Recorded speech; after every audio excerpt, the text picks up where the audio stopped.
Então, bom dia a todos e a todas. Vamos fazer com um compasso de espera, acho que tenho que esperar pelo sinal.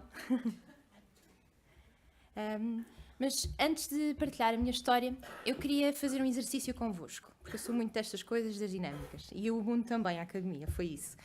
E este exercício, basicamente, eu vou colocar algumas questões, e ao colocar essas questões, se vocês se sentirem identificados, só têm que levantar o braço. Eu também o vou fazer, e vamos aqui prometer que ninguém vai comentar, nem fazer julgamentos do levantar de braço sobre aquilo que eu vou dizer. E aqui, ao fazer isto, eu quero um compromisso, por isso, combinado? Levantam todos os braços quando se sentirem identificados com o que eu vou dizer? Okay. Então, quem daqui esta semana já abraçou alguém? Curioso, eu quando vivi uns tempos em São Tomé, eu cheguei a ganhar um presente do melhor abraço. Isto porque eu aprendi lá a dar bons abraços. E quem daqui esta semana riu tanto que quase chorou? Esta é fácil por causa do nosso convidado anterior. Quem daqui se sente perdido em algum aspecto da sua vida? Não se preocupem, eu também. Quem daqui já perdeu alguém próximo? Quem daqui tem na sua família problemas e algumas pessoas não se falam? Quem daqui sente que podia fazer mais com a sua vida? Esta é a última. Quem daqui tem um sonho por concretizar? Como vocês veem, eu quero partir desta base. Nós temos realmente muita coisa em comum.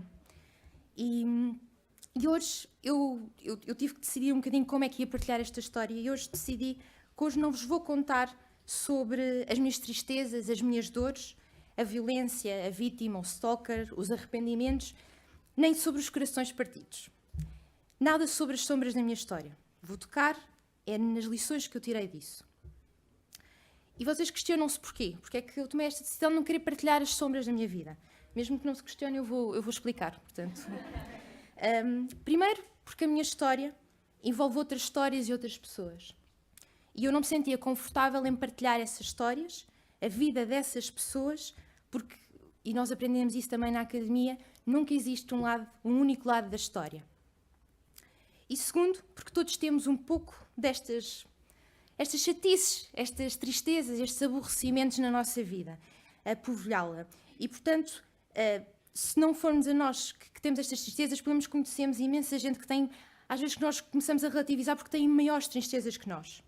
Portanto, eu hoje vou contar-vos a história de como tenho defeito e acreditar que nós todos, e eu sou, muito mais do que a soma das minhas tristezas, das minhas frustrações, dos meus aborrecimentos. E acredito que vocês também. Portanto, vamos então começar como todas as histórias começam. E eu vou pedir, se for possível, partilhar para o terceiro slide. Portanto, era uma vez. Esta sou eu, melhor dizendo, eu sou a que está dentro daquela barriga da minha mãe.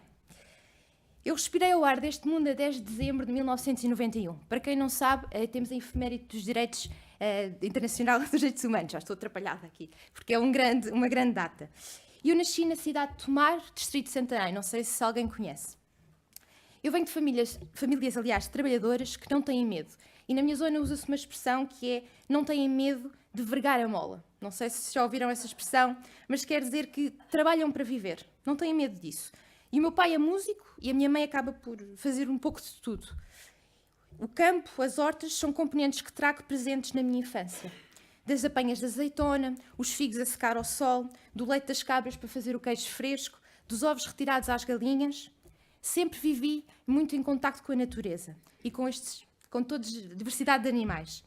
Algo que confesso que nos dias hoje tenho saudades e que estou a valorizar cada vez mais. Eu vivi numa aldeia perto de Tomar, chamada Vila Nova. E o campo foi o meu habitat durante 17 anos. Posso dizer-vos que os meus primeiros 11 foram, e recordo-me atabalhadamente de alguns momentos, que vocês podem ver ali nas imagens. Eu lembro-me dos cortes à Beatriz Costa, que a minha mãe me obrigava a utilizar. Lembro-me das viagens naquele carocha, quando eu era muito pequenina e o meu pai a conduzir.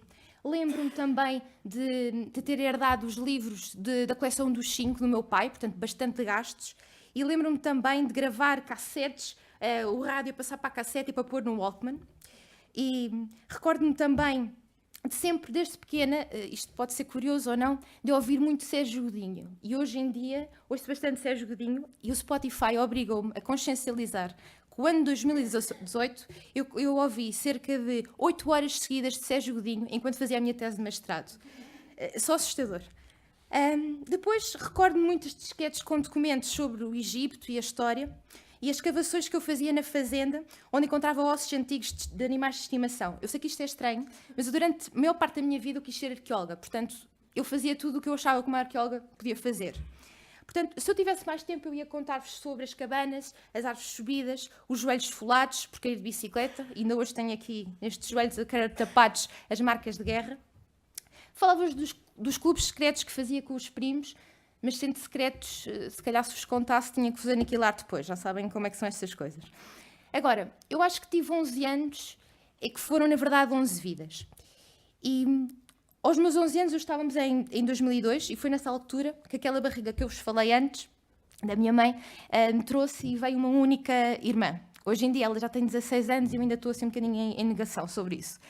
Depois desse marco, passou por mim a adolescência, portanto temos aqui alguns momentos, os desportos, o piano e a guitarra, os clubes da escola, das artes à história, e também passou a universidade em Portugal e em Istambul. Passaram também aventuras de mochila nos caminhos de Santiago, quem não fez, aconselho, e em muitos outros caminhos. Começaram a pesar também os empregos no CV e na vida, o voluntariado de paixão em Portugal e em São Tomé, e a participação política e os 1000 projetos pessoais e sociais que estou sempre aqui a fervilhar na minha cabeça e nas minhas mãos. Portanto, eu era já naquela altura dos 11 anos aquilo que eu sou hoje. Uma menina, mas agora mulher, independente, cheia de ideias, trabalhadora, ativa, um bocadinho rato de biblioteca, ingênua e sonhadora. Mas hoje, ao contrário daquela menina de 11 anos, eu sou um bocadinho menos tímida, muito mais confiante, mas continuo irremediavelmente a acreditar que as pessoas têm em si o melhor e podem trazer esse melhor para o mundo. Foi por querer sempre fazer mais com a minha vida e não fazendo-a só por mim e para mim que me envolvi há cerca de 10 anos na política. E nesse percurso tive também a oportunidade de coordenar 3 freguesias da Lisboa Ocidental por uma juventude partidária. E foi também por essa razão de querer dar mais de mim ao mundo que me candidatei há 5 anos atrás para uma organização não governamental para o desenvolvimento, que se chama WECT, We Are Changing Together, é portuguesa, e tive a oportunidade de fazer uma formação de empreendedorismo social e com ela consegui criar o meu projeto social, implementá-lo em São Tomé, com crianças com e sem necessidades educativas especiais. E foi assim que, durante estes anos, ainda estou na WECT e tenho mantido, ora a coordenar ou mentorar projetos sociais e também, em 2016, tive a oportunidade de voltar a São Tomé, mas aí já a coordenar voluntários, projetos e também a representar esta organização. Hoje eu mantenho-me como vice-presidente, não faço só isso, obviamente, e estou numa direção há cerca de 3 anos com uma equipe e pessoas que acreditam naquilo que vos falo aqui hoje, que é que conseguimos trazer realmente o melhor de nós para o mundo e fazer pequenas mudanças.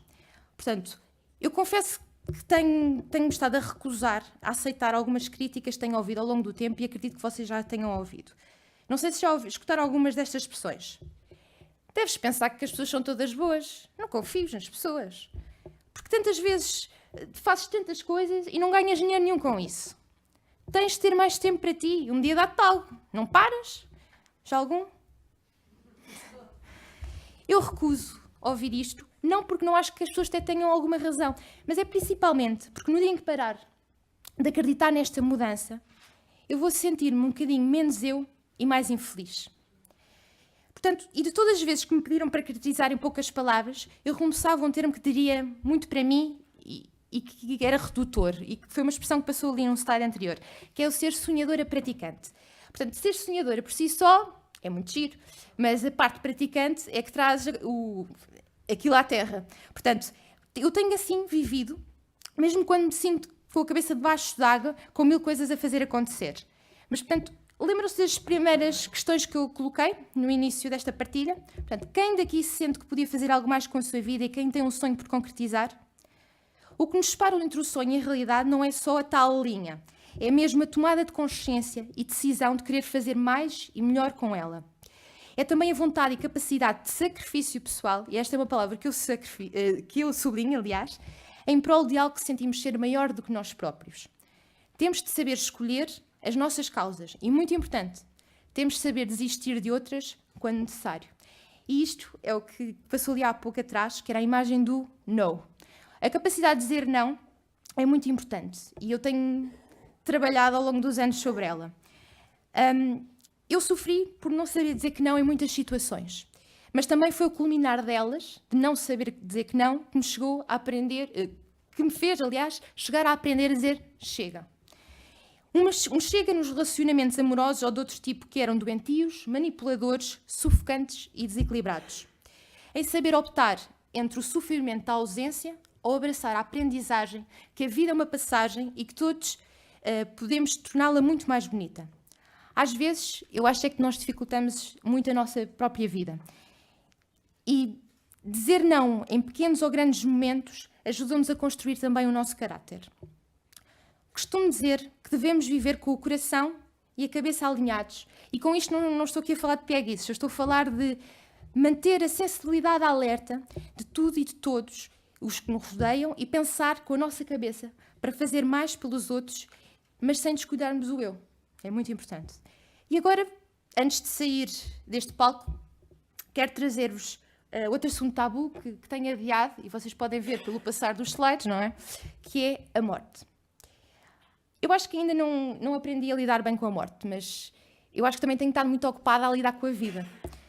E tem sido dessa forma que lido com todas as tristezas, as frustrações que vos referi e com perdas. Focando mais na vida, no que tenho que fazer, na verdade eu foco bem em trabalhar, fazer coisas. Eu não sei se esta é a melhor forma e não aconselho especificamente a ninguém, mas sei que para mim é a forma mais produtiva. E a morte esteve pontualmente presente na minha vida, levando com ela vários amigos e familiares próximos, mas eu acho que mais do que a morte que teve este efeito pontual na minha vida, os efeitos advindos da morte têm estado sempre latentes. Os efeitos que se revelam e ainda continuam em parentes meus muito próximos e amigos com depressões, situações de perda irreparável, gestão emocional desequilibrada e alcoolismo, para colmatar a ausência, a incompreensão e a tristeza. Portanto, eu toco neste tema não como mote à tristeza neste momento, mas sim como mote à aceitação da tristeza como uma consequência da nossa vida. Porque eu acho que se nós não gostássemos tanto da vida, a morte para nós também não ia ser tão ingrata. E com esta breve referência, eu quero apenas relembrar e homenagear a vida dos meus amigos e de tantos outros amigos, de cada um de vocês que estão aqui presentes e que acredito que têm partido para fora desta vida. Passado este momento, um bocado mais pesado para mim. Bem, estamos a aproximar-nos do fim, portanto o tempo é curto e acredito que a vossa paciência também, não é? Por isso, eu quero pelo menos que fiquem com 3 lições. Elas já passaram ali, mas aqui eu vou explicar um bocadinho melhor.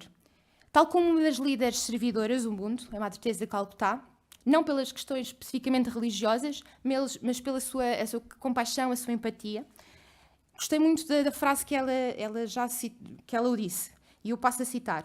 Não devemos permitir que alguém saia da nossa presença sem se sentir melhor e mais feliz.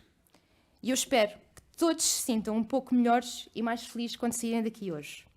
Segundo, não tenham medo, nem receio de nada, de parar e pensar quem são, o que têm feito e o que querem continuar ou não a fazer. Temos de parar de ter este receio em querer fazer mais com a nossa vida. E depois, tornem-se também, se ainda não o forem, sonhadores praticantes. Acredito que muitas vezes a mudança pode estar bem a 20 segundos de distância. Aquela frase que passou ali é uma frase que está numa comunidade mais isolada de São Tomé. E eu achei, caramba, é isto mesmo, a mudança está a 20 segundos. Basta nós queremos e temos essa tomada de consciência. Portanto, eu já tomei muitos 20 segundos. E vocês? Bom, eu por cá continuo a acreditar que a mudança pode estar a uma história e lições de vida de distância. E espero que as minhas lições façam sentido para vocês. Portanto, se caso queiram fazer parte deste movimento, convido-vos a continuar a partilhar histórias e lições comigo num projeto que está a dar os seus primeiros passos sonhadores, o Solo Adventures, que podem visitar o site soloadventures.org. E com isto fico à espera de vos encontrar e de falarmos, e estou muito ansiosa para ouvir as histórias dos meus colegas e amigos. Estou grata pela vossa atenção, o vosso tempo e principalmente pela Academia Ubuntu. Portanto, continuemos a ser porque todos somos. Muito obrigada.